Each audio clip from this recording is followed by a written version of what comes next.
teens, I hear a lot. They're like, oh, my parent is nagging, or the teachers don't understand me. They don't get me.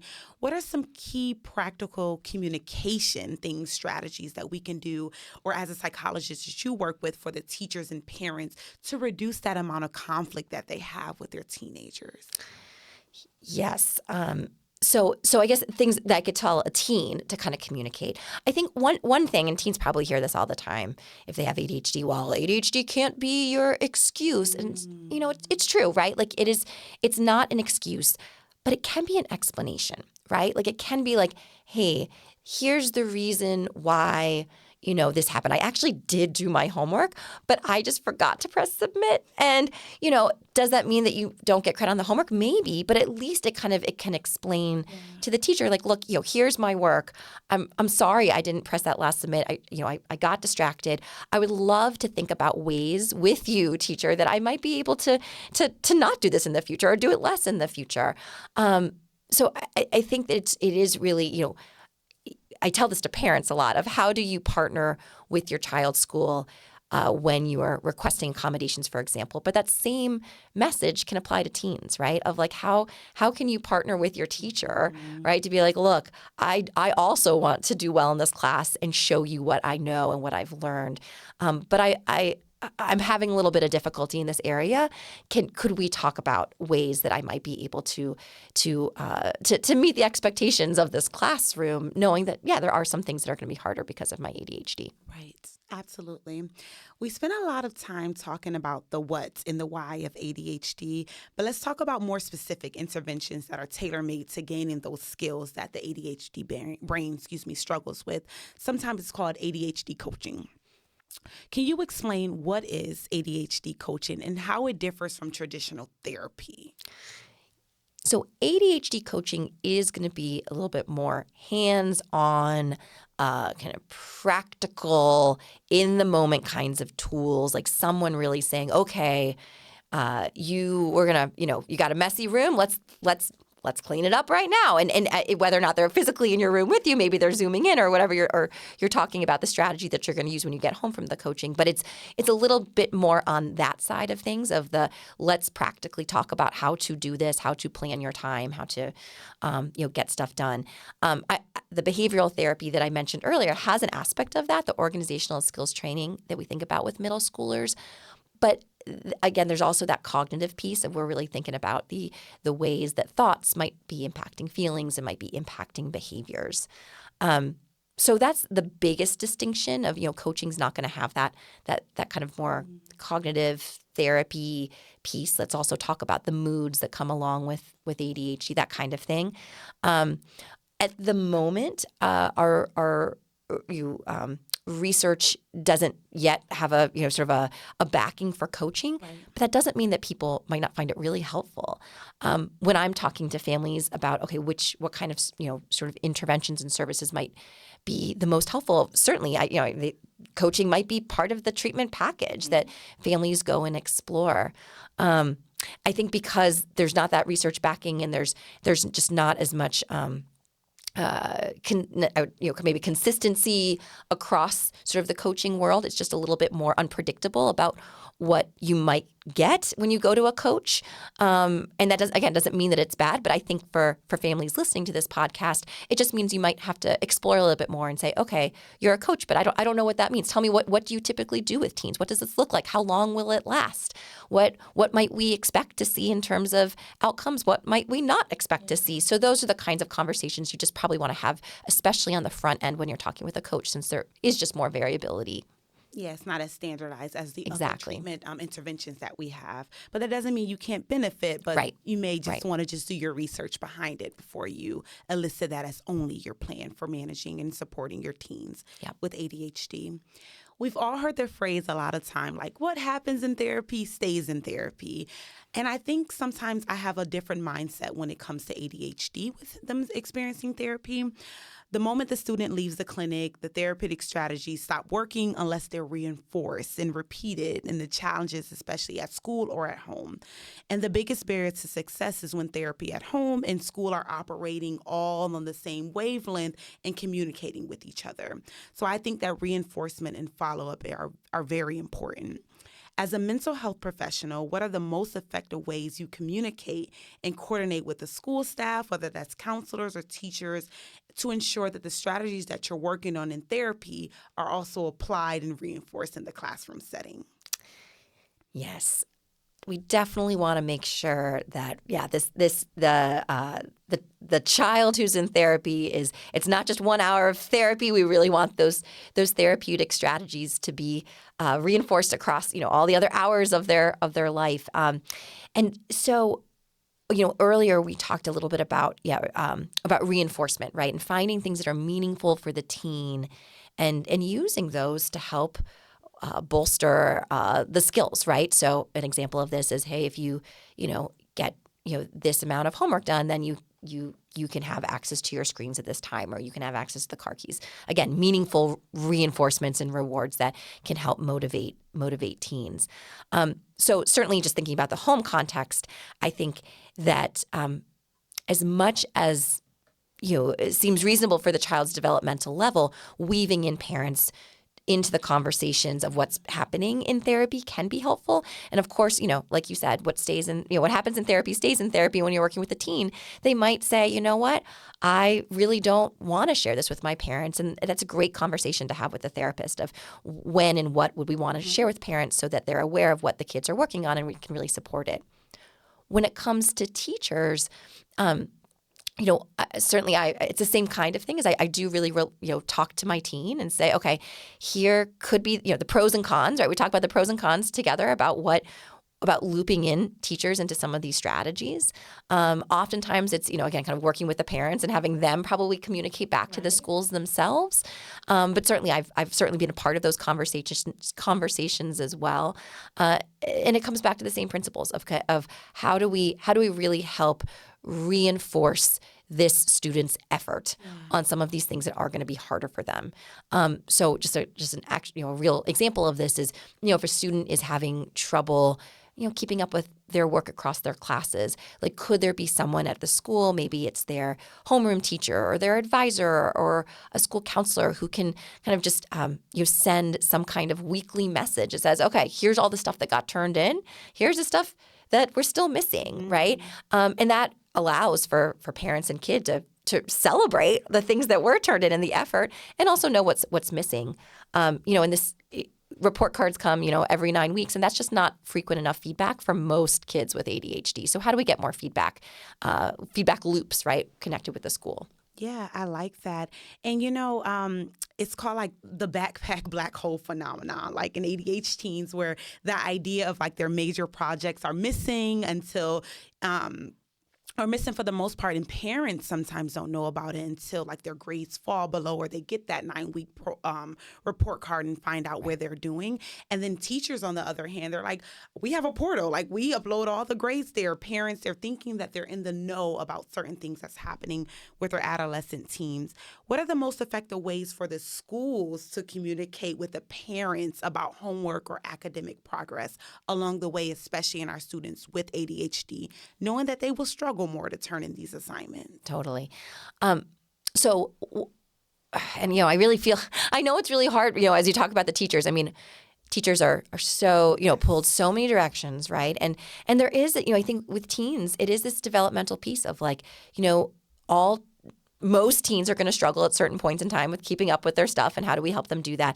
And how do we communicate with the teachers that this is more than just the typical? This really has to do with, this brain condition, and we want to have expectations for our students with ADHD, but we also want to support them in learning and these organizational skills. So sometimes there is kind of an initial conversation that families have to have with the teachers to kind of really help them really understand, again, what is ADHD, and also how does it impact this particular child?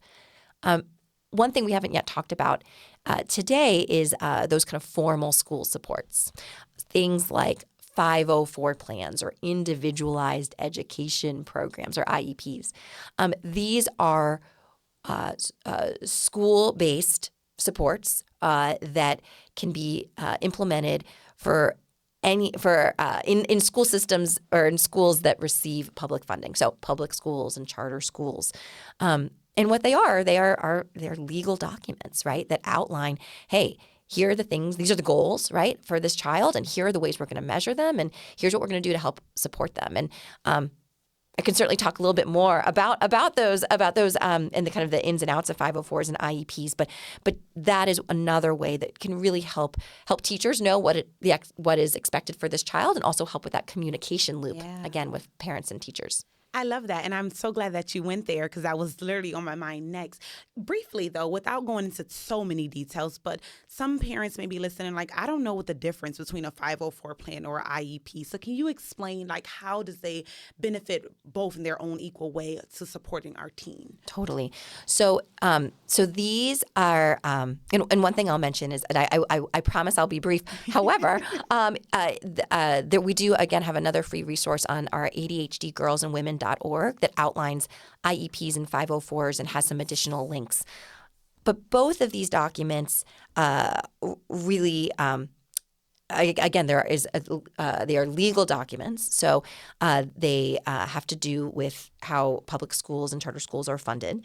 And the biggest difference is these legal documents actually come from out of different legislation. So an IEP has to do with legislation that around special education law. So if your child requires some kind of specialized education, they may qualify for an IEP. And when I say specialized education, that might be, for example, getting pulled out to get, more individualized or small group support around learning math, or maybe their writing. So that kind of, really focused on the learning and the education piece. So they may qualify for an IEP. A 504 plan comes out of different legislation, actually comes out of civil rights legislation, and it has to do with making sure that a student or a person actually is not discriminated against. And so when it comes to ADHD, that has to do with we don't want a person to be discriminated against because their brain happens to be developing and operating differently. Typically with 504 plans, we're talking about not getting pulled out for special education services, but it's more what are some accommodations that actually can be just put into place in the classroom to just ensure that because of their brain differences, they're not missing out on certain learning opportunities. With 504 plans, it's a little bit more broad when we think about the kinds of challenges that might lead to getting a 504 plan. So while for IEPs, we might be thinking more about specialized learning.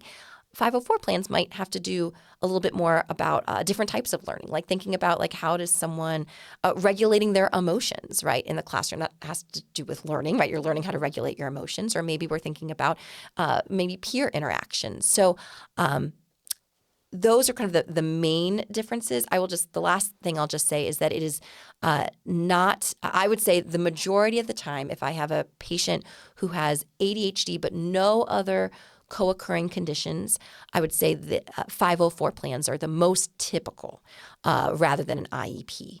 But either way, a family can start this process by approaching their school and saying, we would just like our child to be considered for potential school support services. So the family doesn't have to approach them and say, we think we need an IEP or 504. They just approach with the initial question or concern, and then the school helps evaluate and make that determination. I'm glad you said that last piece, that is family initiated. So some people might be listening like, do I have to have a psychological evaluation first? Do they need to see a psychiatrist before I actually get these plans into place? And so I love that last piece. Like, you can have the concerns and bring it up with your school. You absolutely can. Teachers in schools can also potentially initiate it if they're seeing a lot of challenges, but it is not, parents listening to this podcast, you absolutely can be the one to first bring it up. The thing you have to do is you actually have to put it in writing. So what does that mean? Send an email, right? You send an email to the teacher, the school counselor, the school vice principal, whoever you want to. But once it is written down and sent, that starts the process. Okay, that's a great knowledgeable piece to have, because I didn't even know that had to be in writing. Thank you for that. We know that our teachers are operating, let's say, at 150% over their capacity, and sometimes suggesting like a classroom overhaul or a lot of changes are not doable. Success with ADHD students often hinges on like simple things that you talked about: classroom adjustments, making adjustments for behavioral, allowing them behavioral interventions to stand up or leave the classroom or stay in and bring other additional support there. what are some simple, high-impact classroom modifications or teaching strategies that you can think of that can help our teachers or counselors listening to this podcast? Yeah. Yes, I definitely agree. Our teachers are operating so far above what they should be, and so we know asking them to do more is hard. But I love this question because I think there are some sort of universal changes that could be, or adaptations to the classroom that could benefit certainly the kids with ADHD, but probably lots of kids. And so some of the things that I think about there are, how do we give information in maybe multiple formats, right? So some kids are going to process information better when it's written down. Some of them are going to process information when it is, said aloud. Some might need it kind of, written out in something graphically or, and I think if there's a way to give instructions or to give instructions for a longer term assignment, but in multiple ways, I think that can be really helpful for all the different learners in the classroom. Having things also really as specific as possible can be especially helpful for trying to get a student particular with ADHD to meet expectations. We want to be as clear as possible with what those expectations are. Rubrics can be so helpful for students with ADHD, knowing exactly what it is that they need to do. And also being clear around deadlines and due dates. I know teachers often are trying to be really flexible, and that can be wonderful. And I think flexibility, especially with kids with ADHD, is really needed.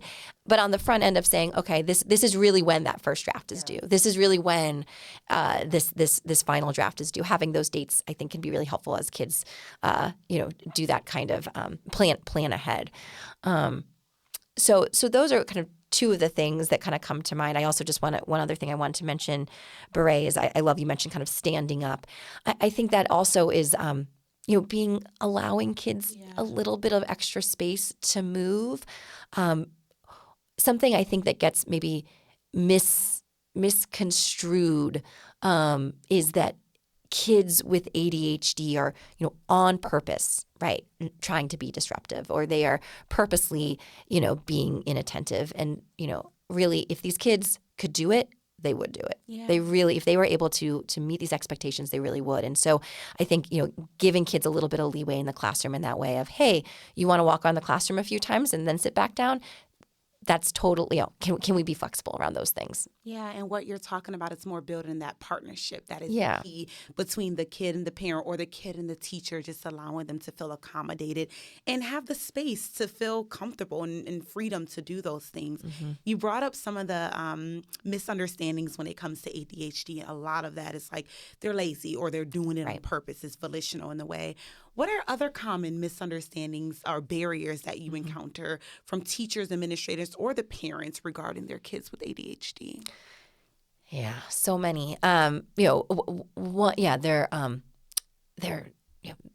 lazy. I think you just mentioned that one, and it kind of goes along with I don't know if I've actually heard a teacher say this, but certainly students have at least gotten this impression that I'm dumb, right? I'm not smart.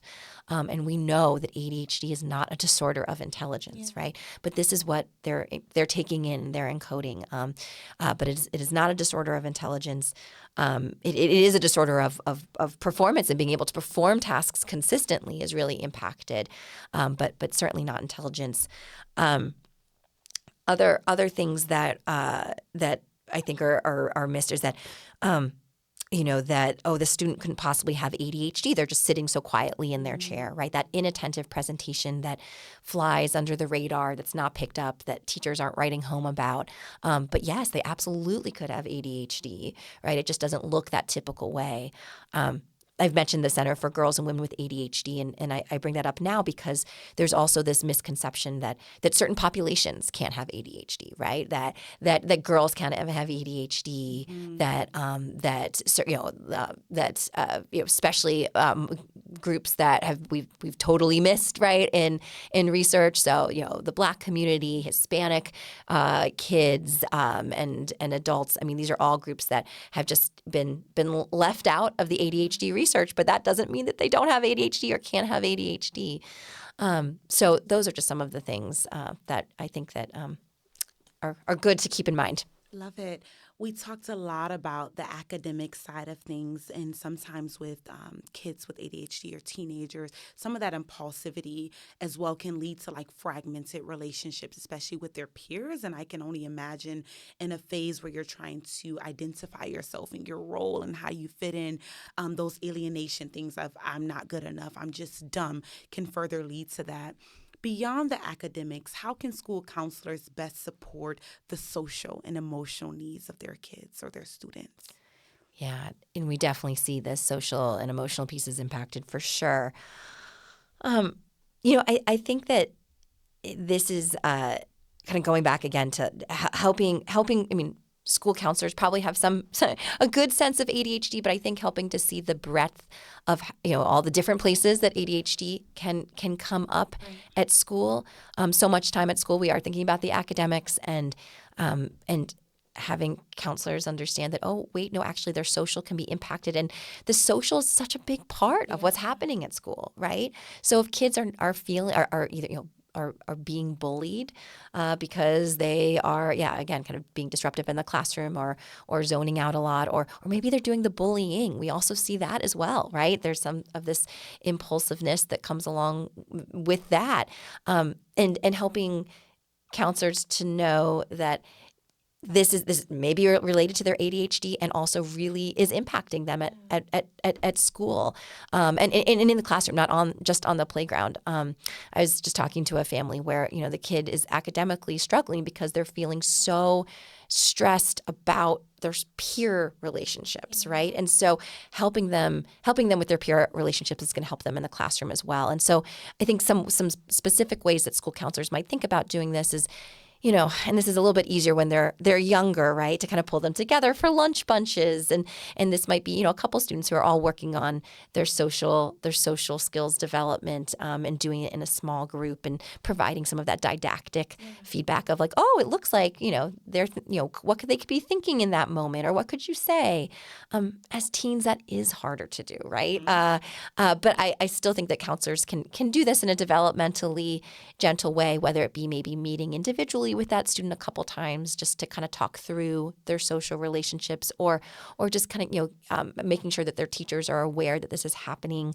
There are some more formal interventions around social skills for kids and for teens, but that probably would be something that the school counselor might want to recommend that the student see a mental health professional outside of school for. Yeah, I can only imagine as well that if a teen is struggling with friendships and the bullying nature, or if they are a bully, parents asking those questions can maybe feel like intimidating, or like, you're in my business, Mom. Why do you want to know?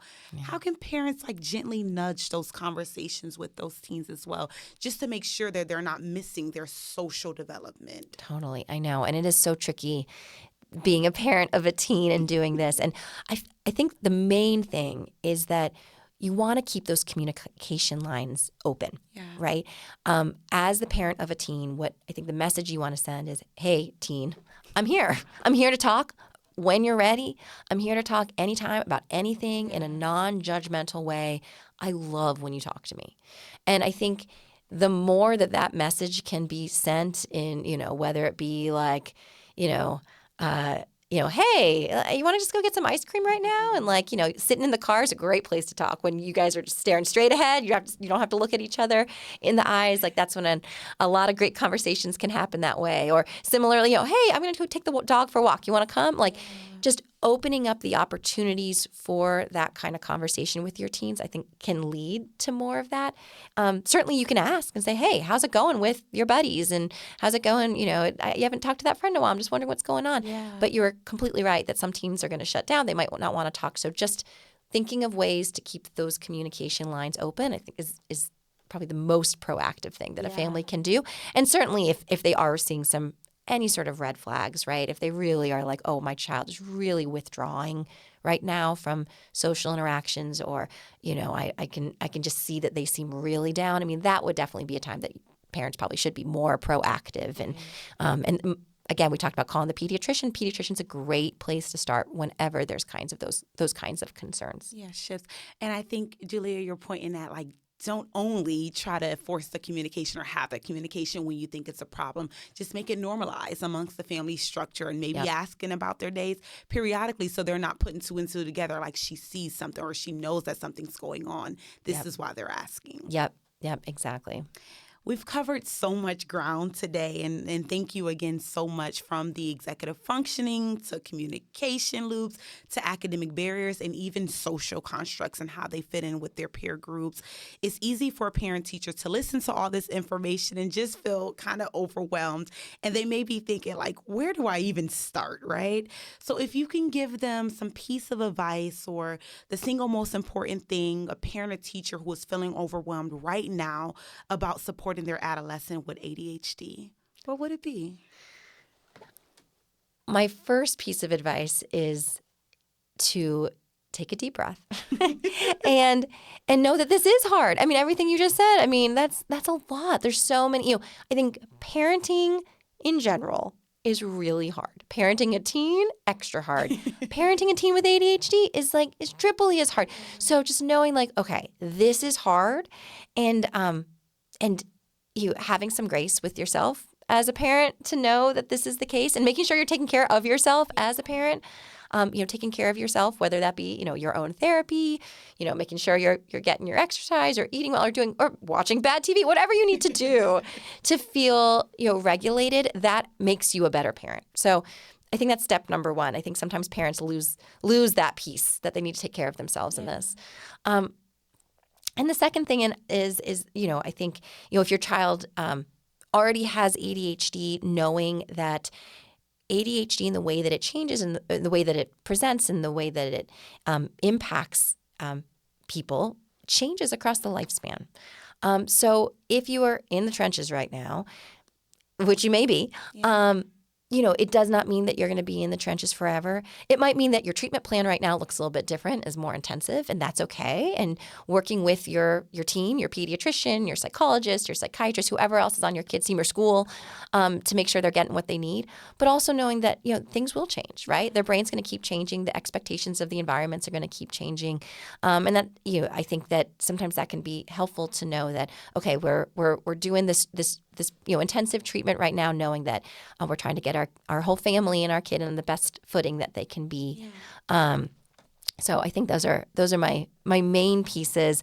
I know I keep making this plug for our ADHD Center for Girls and Women, but I'll do it just because we are always coming up with free resources on the website and also on our social media at ADHD Girls Duke. And certainly, yes, we do have a particular interest in girls and women, but so many of the resources are applicable to kids and families at all different levels. So that can be a great place to start if you're just trying to figure out, okay, what are some things I can do right now from my couch? So visiting that website can be helpful. Thank you so much for today. It's been such a pleasure talking with you, and thank you again for coming to Unique Adolescent Minds Unlocked. Thank you for having me. I talked so much. I went way over, Dr.